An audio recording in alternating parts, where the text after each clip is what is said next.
My warmest welcome to everyone joining us today, and a special welcome to our new first-year students who are now part of the Simmons family. The class of 2024 is a special incoming class in many ways. As you and your families had to navigate the college selection process in such challenging times while staying focused on your long-term goals. I am delighted to announce that our first-year students also make history as the most diverse incoming class in 4 decades. I want to offer my congratulations to all the students inducted into the Academy today and to Sarah Hackney for achieving the Alumni Award for Academic Achievement. Your dedication to academic excellence makes us proud. And thank you, Lynn, for your presentation and your warm welcome. I have been overwhelmed with the outpouring of support I have received from our alum, and I greatly appreciate it. I want to offer a special congratulation to Professor Sarabji, Grossman, Putney, Coyne, and Febles for fulfilling Simmons' mission of teaching, scholarship, and service at the highest levels. Also, I'm very appreciative for our student performers and alum performers, Julia Waltram, Zanata Peterson, and the Simmons University Dance Company. Convocation is a special time in the annual rhythm of a university. It's when we come together as an academic community, a community of learners and teachers, and scholars and colleagues, to mark the start of a new academic year. And this is a year that has much to teach us. I want to begin today with a symbol and a story. Maybe you have heard of the symbol from Ghana called Sankofa. The translation of the word is to go back and get it. And the symbol is often associated with the proverb that says, "It is not wrong to go back and fetch what is at risk of being left behind."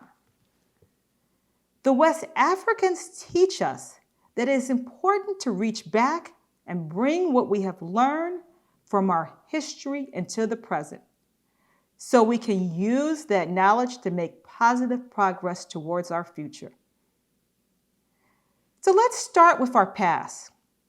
Recently, Simmons archivist Jason Woods was reading firsthand accounts of Simmons nursing students here in the Boston area during the 1918 influenza pandemic.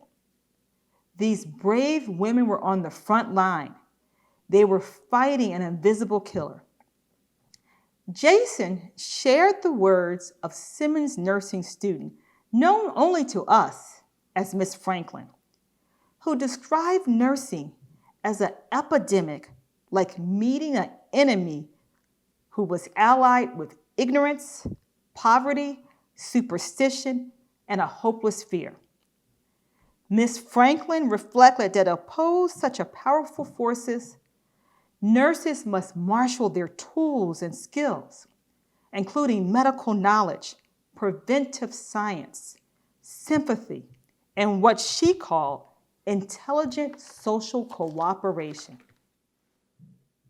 Ms. Franklin's insight is just as relevant now as we battle yet another invisible killer, COVID-19.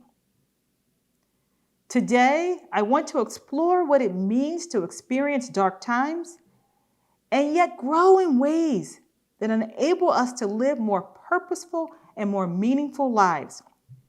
And through that journey, we can find leadership qualities within us that inspire hope, change, and forward momentum. Fast forward to this year. Simmons Sr. Annie Harman was grateful when she and her mom could take classes and work from home when the pandemic hit, especially when so many frontline healthcare workers and first responders were risking their lives every day to take care of the sick. So using the skills and the education she's gained as a student in the Simmons School of Business, Annie took action. She partnered with a local bank to start a nonprofit with a win-win mission: feed exhausted healthcare workers and support restaurants hard hit because of the state's stay-at-home orders. Annie's efforts raised about $11,000 in April and May and purchased 571 meals. This was food that nourished both the body and the soul. In this year of pandemic, and with the losses caused by the coronavirus, we have all been broken down to some degree, with anxiety, with uncertainty, and in some cases, with deep and serious loss. But even as we move through the pain, I've seen so many examples of how we are lifting up ourselves and others towards a greater good. I love what Annie said when she was asked about her project.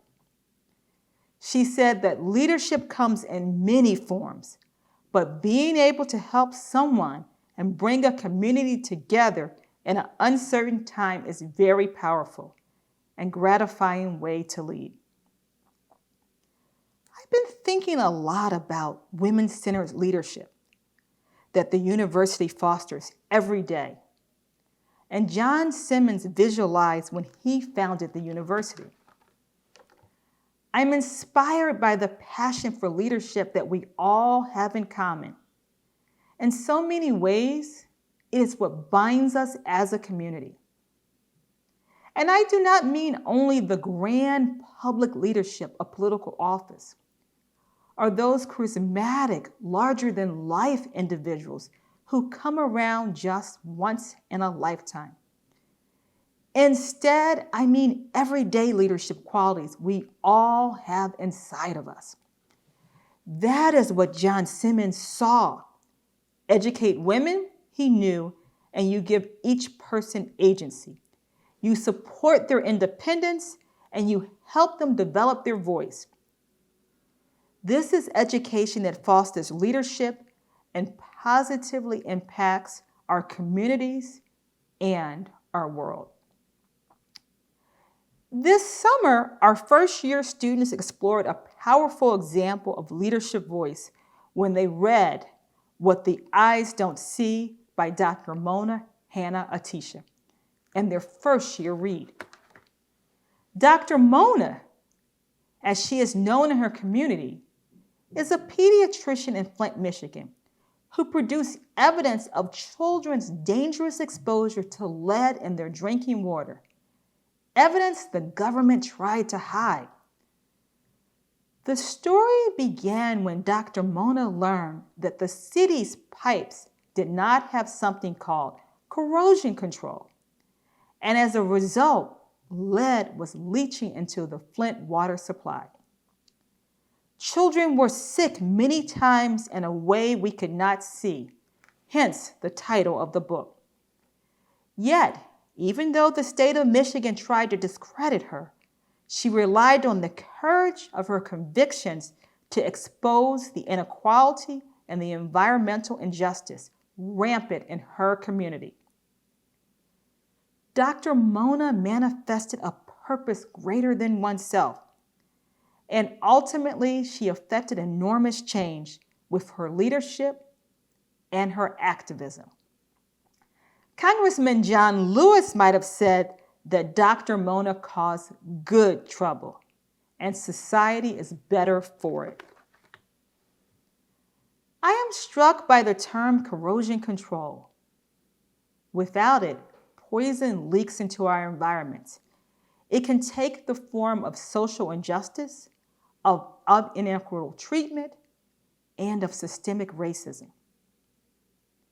As we've seen with the global pandemic, COVID-19 is killing people of color at twice the rate of white people. We are witness to relentless violence against Black people. a man's life snuffed out in 8 minutes and 46 seconds of video. And just a few days ago, another shot 7 times in the back.